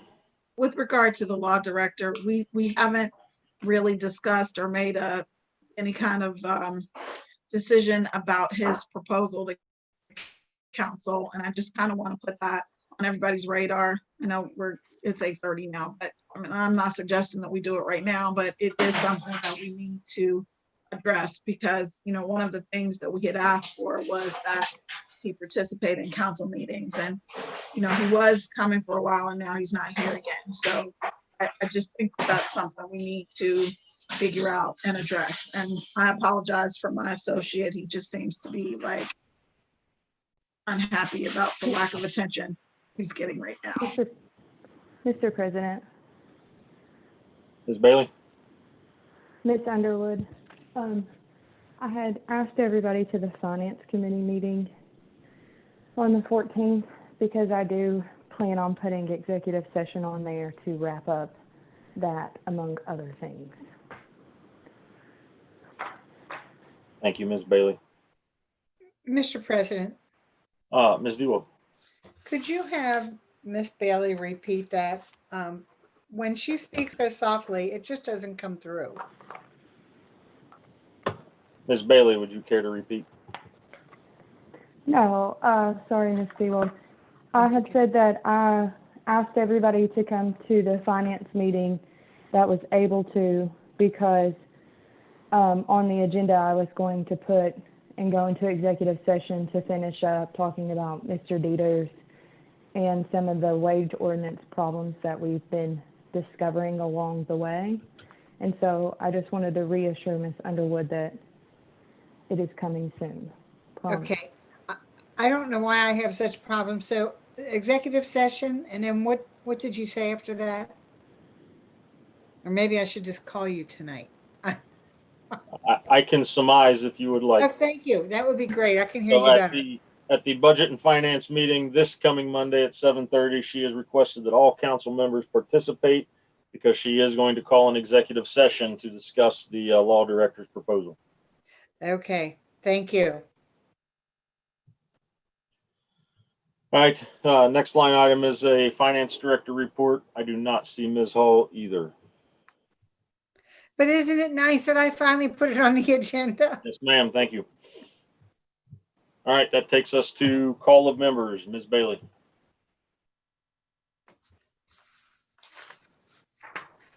I guess the only thing that I have real quick is I was really, really sad to see that we didn't have a car show this year. It just didn't feel right. And I'm really excited for next year to have a car show, fingers crossed. Other than that, I just hope everybody's staying safe and staying in good spirits and loving humanity. Thank you, Ms. Bailey. Next up, Mr. Hedger. Thank you. I have nothing at this time. Thank you, Mr. Hedger. Next up, Ms. Underwood. I just would like to remind everyone that our fire chief and our firefighters are doing an amazing job for us. And we just, we need to do right by them as well. And I also hope that everyone is staying safe. And that is all that I have. Thank you, Ms. Underwood. Next up, Mr. Miller Novak. I have nothing at this time. Thank you, sir. Ms. Zorb, you're up. Hi. The only thing I wanted to talk about was we did finally get our streets swept. I know I've asked about it probably too many times that anybody wants to hear. We did get our streets swept. My follow-up to that, they look nice. I appreciate it. But at the risk of looking a gift horse in the mouth, I seem to recall that when it was proposed to council to purchase a street sweeper, it was presented that we would buy a street sweeper. I know I'm going to get tongue-tied. A street sweeper that had the vacuum on it to clean out the manholes, right? So because apparently they collapse because they get backed up, la la la la, right? So if the street sweeper that we rent from Coleraine has that vacuum sucker thingy on it, why are we not utilizing that when the street sweeper comes around, if that is such a potential excuse me, hazard for our manholes to collapse?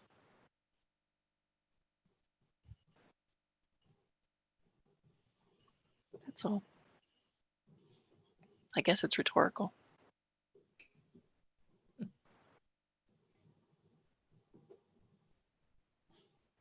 Mr. Mosby, do you know if that street sweeper has that ability, the one we rent? Mr. President, I do not. Okay. I can guarantee you it does. I saw it.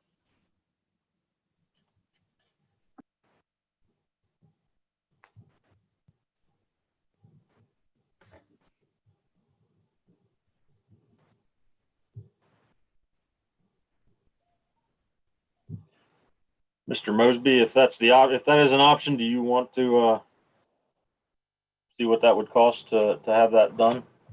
Well, I mean, if it's on there, it would just be something that would be part. I don't know if it's something that's additional. I mean, when we made the agreement, we just pay them for the number of days that we're actually using their particular vehicle.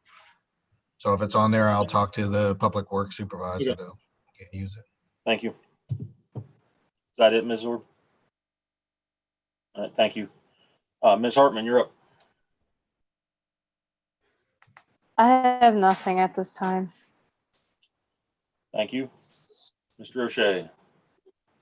Thank you, Mr. President. I too noticed the street sweeping on Acorn. It was nice to see the streets cleaned up a little bit, though I was concerned that even though the signs were posted not to be parked on a street appropriately, many cars had not been moved, nor were they ticketed. So it seems like the signs were simply idle threats.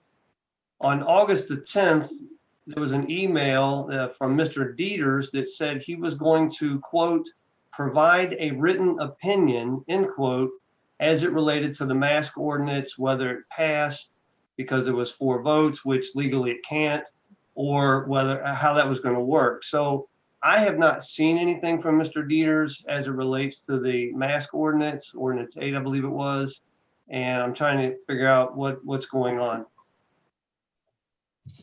So yeah, I have not seen he said he would give us a written opinion. I have not seen that. And unfortunately, I can tell you that I did not follow up with him. I kind of forgot about it. So I'll apologize for my part in that, as I should have followed up with him, but we have not received a written opinion regarding that vote. No bird dogging? Yes, I missed my bird dogging opportunity. Thank you. So I guess it's been, I guess I'd really have to look at the calendar, but is there any level of enforcement, which we know we can't anyway? So I guess maybe that too is a rhetorical question. So, all right. Anyway, other than that, I have nothing to report at this time. All right. Thank you, Mr. O'Shea. That'll move us into legislation when you're ready, Ms. DeWolf. All right. So we have on our agenda the first reading for ordinance 9/2020, an ordinance to create a municipal tree advisory board.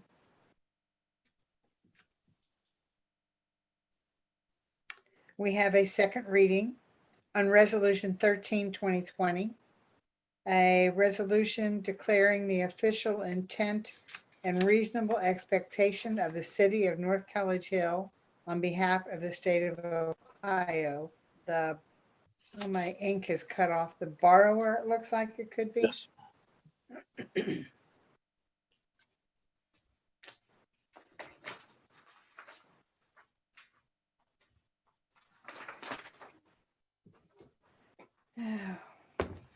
So the borrower to reimburse its street levy fund for the Sundale Avenue reconstruction CB05X with the proceeds of tax exempt debt of the state of Ohio. And that's the second reading. We have a second reading for resolution number 14/2020, a resolution declaring the official intent and reasonable expectation of the city of North College Hill on behalf of the state of Ohio, the borrower, to reimburse its street levy fund for the Galbraith and Goodman improvements, CB23X, with the proceeds of tax exempt debt of the state of Ohio. And that is the one where we had the traffic study. We had that amended on there. Do you want me to read that as well? No, ma'am. Alrighty, thank you. And then our final piece of legislation is a third reading for ordinance 7/2020, an ordinance to approve current replacement pages to the North College Hill codified ordinances and declaring an emergency. Mr. President, Ms. Zorb? I will make a motion to adopt ordinance 7/2020, an ordinance to approve current replacement pages to the North College Hill codified ordinances and declaring an emergency. Mr. Mr. President, President. Mr. O'Shea was first. I'll second the motion. Okay, I have a motion from Ms. Zorb to adopt ordinance 7/2020, ordinance to approve current replacement pages to the North College Hill codified ordinances and declaring an emergency, with a second for Mr. O'Shea. Discussion.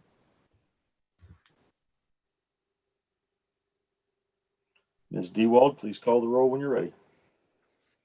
Miss Bailey, Yes. Mr. Hedger, Yes. Miss Underwood, Yes. Mr. Miller Novak, Yes. Miss Zorb, Yes. Miss Hartman, Yes. Mr. O'Shea. Yes. Motion passes to accept resolution 7/2020, 7-0. Thank you, Ms. Dewald. That will move us to old business.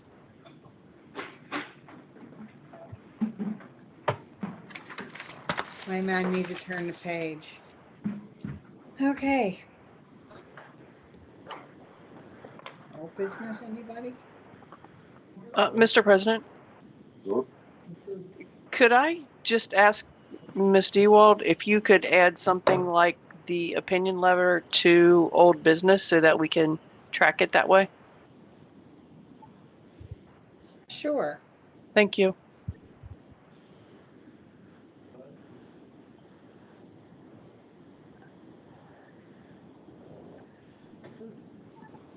So you just want me, the minutes to reflect that the opinion letter was not received and is requested? I believe she wants it added to the agenda until we have it. Is that what I'm understanding? Yeah, that's close. Yes, add it It as a works. line item to old business specific to the opinion letter. Okay, thank you. Old business going once, twice. All right, we will move on to new business. Mr. President, Mr. O'Shea. As I mentioned earlier, as chair of the Rules and Public Policy Committee, my goal has been to address and attempt to update what may be considered inconsistencies in many of our documents, policies, laws, et cetera. And one of the things that I know council has been involved in concerning is the hard copy of the current charter. I believe everyone has had ample opportunity to review the version that was compiled. I compiled it using the information from the online resources from Walter Drain and from American Legal Services. And I haven't seen any questioning concerning that compilation. So having said that, I move that we accept the document known as NCH Charter 2020 as the official current compilation of the charter of the city of North College Hill.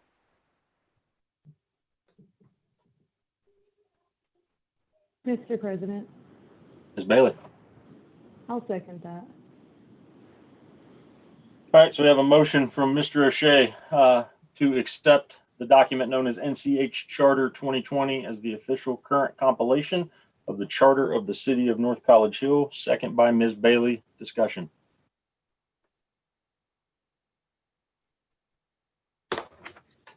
Ms. Dewald, please call the roll. Miss Bailey, Yes. Mr. Hedger, Yes. Miss Underwood, Yes. Mr. Miller Novak, Yes. Miss Orb, Yes. Miss Hartman, Yes. and Mr. O'Shea. Yes. Motion to accept the document known as the NCH Charter 2020 passes 7-0. Thank you, Ms. Dewald. Mr. President, Mr. O'Shea. another concern that we've discussed in the Rules and Public Policy Committee is the Ordinance 20-1999, codified as 113.01. It's about the posting places or the locations where notifications and pieces of legislation, et cetera, are to be posted. And we've recognized that the ordinance lists, I believe, 5 different places. I don't think some of those 5 even exist at this time. But beyond that, there is a rubber stamp that is used on the pieces of legislation that certifies from the clerk that that document is a true and accurate copy. So we had discussed that probably the easiest way to fix the inconsistency here. Oh, by the way, that stamp, as a reminder, only shows or only lists 4 locations. It doesn't even include the 5 originally. And I believe some of those locations no longer exist either. So having said that, I would move that Mr. Mosby be directed to purchase and replace the current legislative certification stamp with one that reads, quote, "This is to certify that a true and accurate copy of ordinance/resolution blank has been posted in conformance with the charter of the city of North College Hill." Thank you. Mr. President, Ms. Bailey. I'll second that. All right, so we have a motion from Mr. O'Shea to direct Mr. Mosby to purchase a new legislative certification stamp. I won't reread what the stamp is to say. We'll make sure that that information is conveyed. Motions by Mr. O'Shea, second by Ms. Bailey. Discussion. Yes, I have a question for Mr. O'Shea. My understanding was that one of those locations no longer exists. Should we update the ordinance first before we update the stamp? Ms. Underwood, I think the point in updating the stamp would just make sure that that the posting is in conformance with the charter. Because if you recall, I believe Mr. Miller Novak and we all probably would agree that the charter would override any ordinance anyway. And if we just do something more generic by stating that it's posted in conformance with the charter, then at least we're in compliance in that manner. And if council wanted to in the future, we could go ahead and look more closely at Ordinance 20, 1999 and repeal, revise, etc. This is more of a, we'll say, an easy fix at this time. Mr. President, Madam Mayor. may I ask which location is no longer in existence? Just out of curiosity. I'm gonna have to try to pull some notes real quick. Because I know we used to post here, we post at the police station, the Union Savings, the Credit Union, and Fifth Third. Those were the 5 locations. But I believe those are not the 5 that are listed on in the ordinance. Okay. Mr. President. I'm sorry, who was that? Matt Novak. Miller Novak. Oh, I'm Yep, sorry, that's Mr. Miller Novak. that's fine. The charter only requires it to be posted at the, just so we're clear, at the charter amendment was that it was posted at the administrative building, as well as whatever online sources were utilized by the city at the time of the ordinance. Thank you, sir. Mr. President, Ms. Dewald. that is correct. Earlier in the year, beginning of the year, actually, when I first took over, the council meeting, the council rules were accepted as they were at that time. And since that point in time, I've only been required to post on the city's bulletin in the lobby and then on the website. Yes, ma'am. So that's what I was told. So if it's different than that now, well, I don't know. So it's only the 2 places, and the stamp was never correct.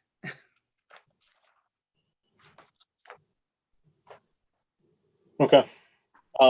So again, we have the motion on the floor to direct Mr. Mosby to purchase the new legislative certification stamp for Mr. O'Shea and Ms. Bailey. Please call the roll. Miss Bailey, Yes. Mr. Hedger, Yeah. Miss Underwood, Yes. Mr. Miller Novak, Yes. Miss Orb, Yes. Miss Hartman, Yes. Mr. O'Shea. Yes. Motion passes 7-0. Thank you. Mr. President, Mr. O'Shea. as I mentioned earlier during my committee report, one of the things that we discussed was making these incremental changes to the rules of council instead of doing a sweeping rewrite. So one of the things that I had noticed in section 3.1 of the rules of council, it states that the council chamber and the caucus rooms shall be used solely by the mayor, council, and the committees for the transactions of the business of the city. Now, I'm sure many of us will remember prior to the pandemic, I believe the We Thrive cooking program used to take place in council chambers. And we obviously have commissions that meet in council chambers and or the caucus room. And really, by allowing those things, we would be in violation of Rule 3.1, particularly if we're talking about the We Thrive cooking program. So having said that, I would move that we revise the current rules of council by removing the last sentence of section 3.1.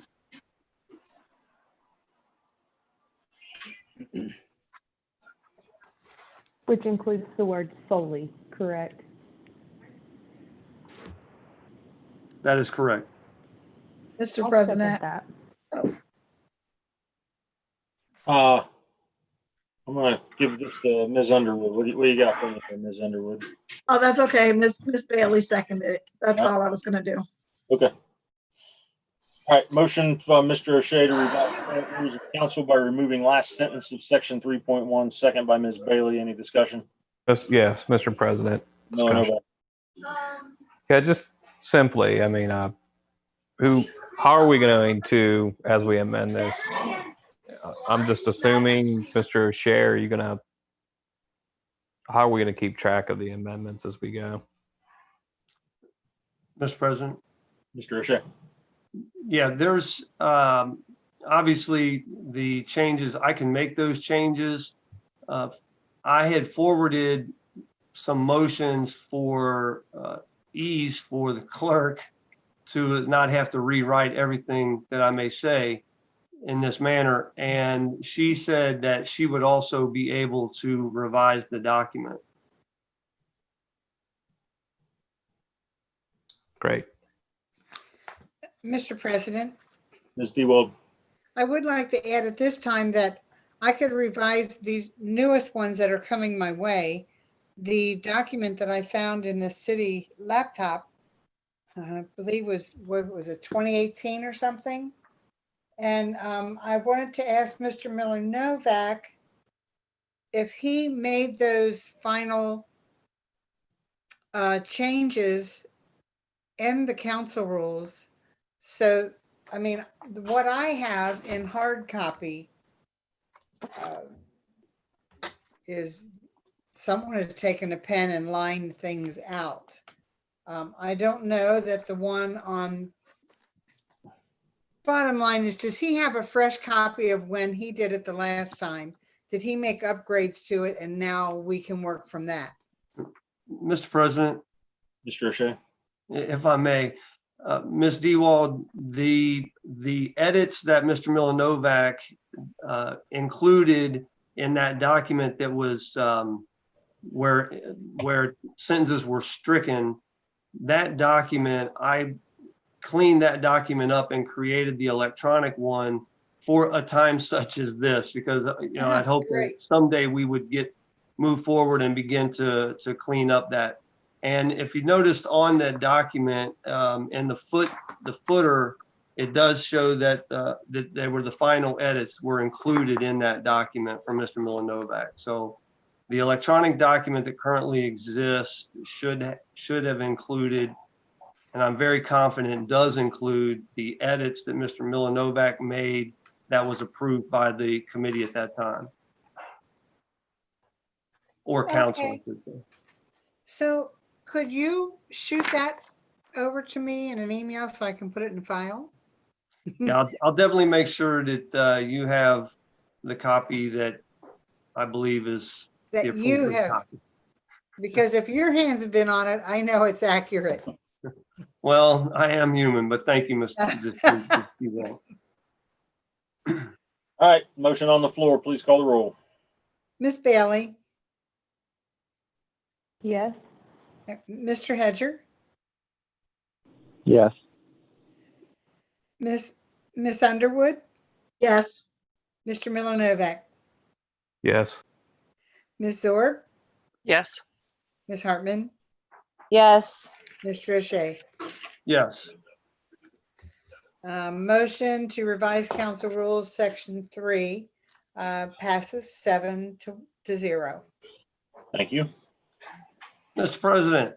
Mr. O'Shea. Mr. President, can I believe it's section 3.1, not Yes. Oh, all sorry, of section 3. 3.1. Yes. Thank you. Got it. All right, Mr. O'Shea.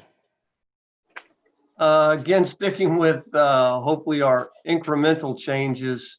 One of the ones that really stood out when I was reviewing the document was in section 4.1, discussing the starting time of our meetings. And oddly enough, council at the time approved a start time of 7:30 p.m., which I believe we all understand that is not true now and probably hasn't been for many years.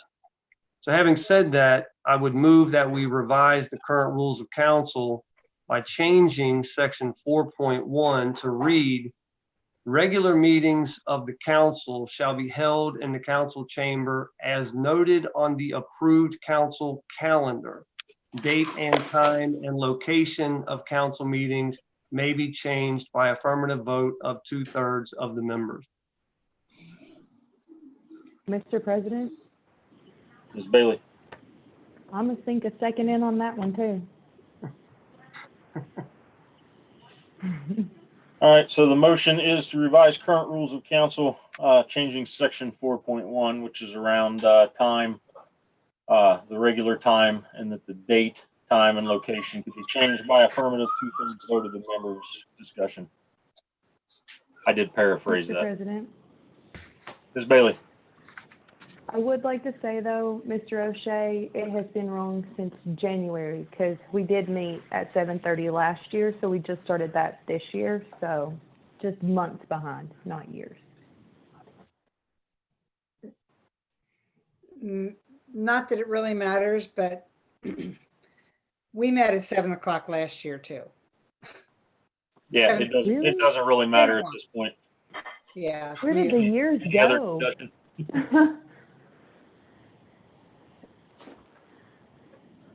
All right, Ms. Dewald, we have a motion for Mr. O'Shea, second by Ms. Bailey to revise the current rules of council. Section 4.1, please call roll. Miss Bailey, Yes. Mr. Hedger, Yes. Miss Underwood, Yes. Mr. Miller Novak, Yes. Ms. Zorb, Yes. Ms. Hartman, Yes.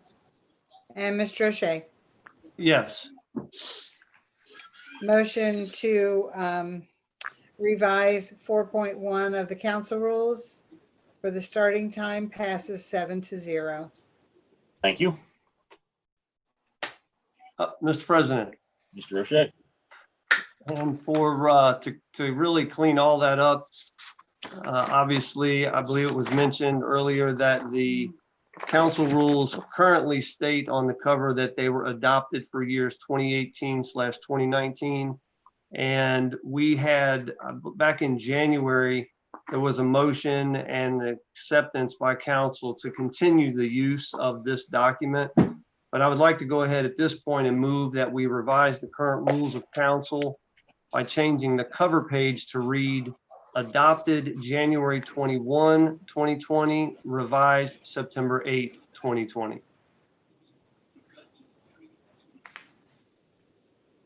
Mr. President, Ms. Bailey. I will second that. I was going to guess.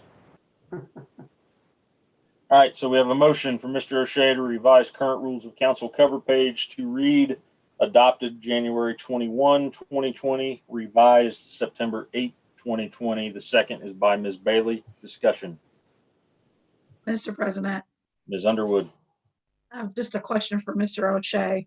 My understanding is that there are several more changes to the council rules that we need to make. Are you going to then just change the cover page every time that we make amendments to the council rules? And if so, would it be better just to make one change to the cover page? Well, it would be my recommendation that that we continue to change the revision date so that it's clear to anyone that it was revised at that time. Obviously, if there are more changes in the near future, then yeah, we'd be revising it often.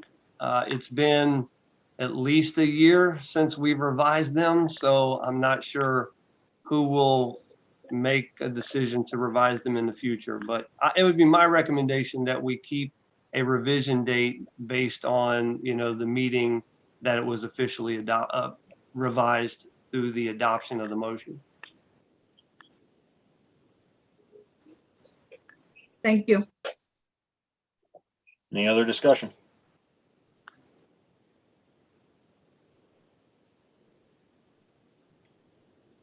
All right, we have the motion on the floor. Ms. Dewald, please call the roll. Miss Bailey, Yes. Mr. Hedger, Yes. Miss Underwood, Yes. Mr. Miller Novak, Yes. Ms. Zorb, Yes. Ms. Hartman, Yes. Mr. O'Shea. Yes. Motion passes 7-0 to update the cover page. Thank you, ma'am. Is I'm sorry. that you, Mr. O'Shea? Yes, it was. I'm gonna cut you off. Yes, you did. Okay, hopefully this is the last one.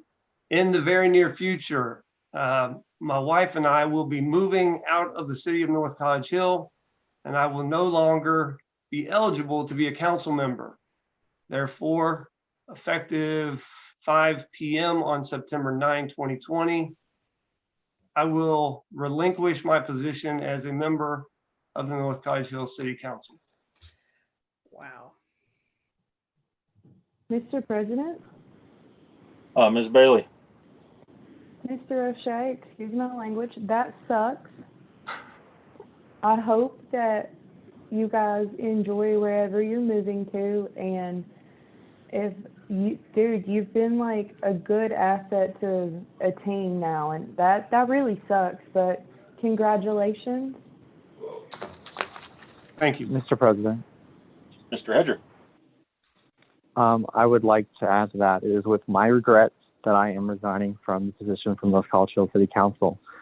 My family and I have also begun the opportunity from a family member to purchase their home outside of NCH, and therefore effective September 19th, that will be my final day as a council member. Mr. President, Ms. Bailey. also not resigning, but Mr. Hedger, dang, congratulations on buying a new house, and we're gonna miss you. But you've been awesome too. And is anybody else resigning? I'm ending new business. I should have made a motion to adjourn about 10 minutes ago. Right, Ms. Zorb, where were you on that? I know. Mr. President, Ms. Underwood. I also would like to say congratulations to Mr. O'Shea and congratulations to Mr. Hedger. I didn't always agree with Mr. O'Shea, but I will say that I've learned a lot from him because, you know, he kind of forced me to go look things up. So we're going to miss you. But Oh my God. on your move. The same thing with Mr. Hedger. I am, you know, I'm very happy for you and your wife and your family that you will be purchasing what I assume to be, you know, a better home. But you know, we're definitely going to miss you. So, but congratulations as well. So barring any more resignations, is there any other new business? No, but I wish both of the men well in their new endeavors, and thank you for your, commitment. It's a commitment to the city, and I can remember Christian coming in hungry to get active within the city, and Mr. O'Shea, for how many years now, tortured us sitting out there with his camera before. Tortured, yes. I'm like, if he doesn't throw that camera in the garbage, but it was well worth it, and I wish you the best of luck. Mr. President, Ms. Dewald? I'd like to bid them a fond farewell also, but I need to clarify with Mr. Hedger. He said he's resigning from council on September 19th. In general, person gives a time of day that they call it quits. Generally, sometimes it's 11:59 or midnight, and in some cases 5 p.m. Do we need to put a time on his resignation? Mr. Hedger, would you like to give us a time? You can say midnight. That'll be my last night in North College Hill. That'll be your last night in North College Hill? My last night living here. Hey. All righty, thank you. All right, so just real quick then, Mr. O'Shea, thank you very much. You know, I've known you a long time, and then working with you on the fire district as well. So thank you for your service here on this latest round on the city council. And then Mr. Hedger, I would agree. You came in hungry. You've worked very hard for this city, and we appreciate your time and efforts as well. All the best to both of you as you move on to other cities. And Mr. O'Shea will probably plague, you know, the new leaders in his area, and Mr. Hedger, you'll go help, I'm sure. No, I'm just kidding, Jim. All right, let's make a motion to adjourn, somebody. Wait, but Mr. President, well, never mind. Never mind. It's late. We'll talk about it later. Okay. Mr. President, I'll make a motion, we adjourn because I'm still in denial about the other crap. Mr. President, I'll second that. Motion from Ms. Zorb, second by Ms. Bailey. No discussion. Call the roll, please. Miss Bailey, Yes. Mr. Hedger, Yes. Miss Underwood, Yes. Mr. Miller Novak, Yes. Miss Zorb, Yes. Miss Hartman, Yes. Mr. O'Shea. Yes. 7-0, motion passes to adjourn. This meeting is adjourned. Thank you, everyone. Have a great evening. Stay safe. Night. Good night. Good night, all. Good night.